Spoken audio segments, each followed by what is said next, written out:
What up, y'all? It is December 3rd, and there is no snow here in Canada.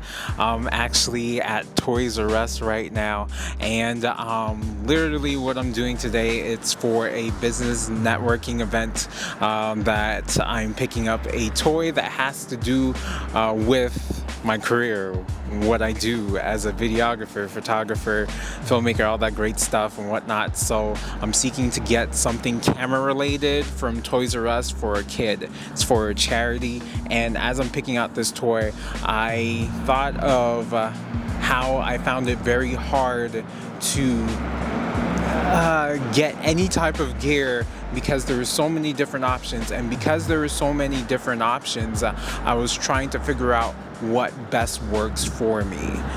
And the very first thing I can think of when you're trying to figure out what type of gear works best for your workflow, for how you shoot and different things of that nature, is functionality. You want to know that what you are going to use, or what you're going to buy, I should say, you're actually going to use.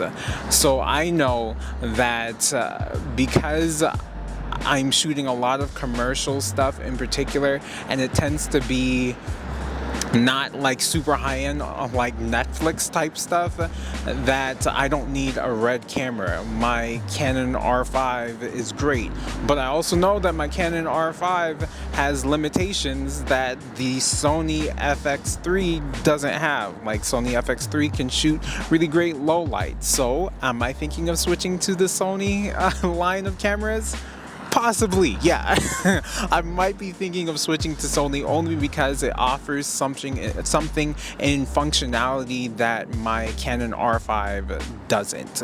So these are things that you want to think of when you are trying to get an idea of what you want to use for camera gear. Whether you're a photographer, you're a videographer, cinematographer, whatever it is, it's all about functionality. What are your goals? What are you aiming for? Or anything of that nature. So yeah, I'm literally gonna go into Toys R Us now, and we are going to see if we can get this camera for this charity toy drive for Christmas.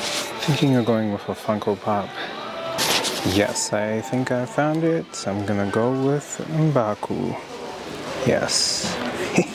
Well, I'm gonna go with M'Baku because I'm supposed to do a presentation on this, and M'Baku had a belief shift. He was originally like the antagonist in the first movie, and he comes around and he's almost like one of the saviors, one of the heroes in particular.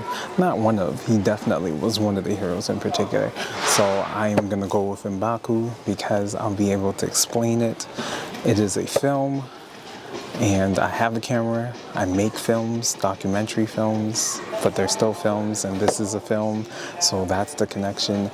And then I'm gonna talk about how great content can be belief shifts, what you once believed and what you now believe. And it's a great way of selling your product, or even your your service, when you are shifting people's beliefs from one thing to another.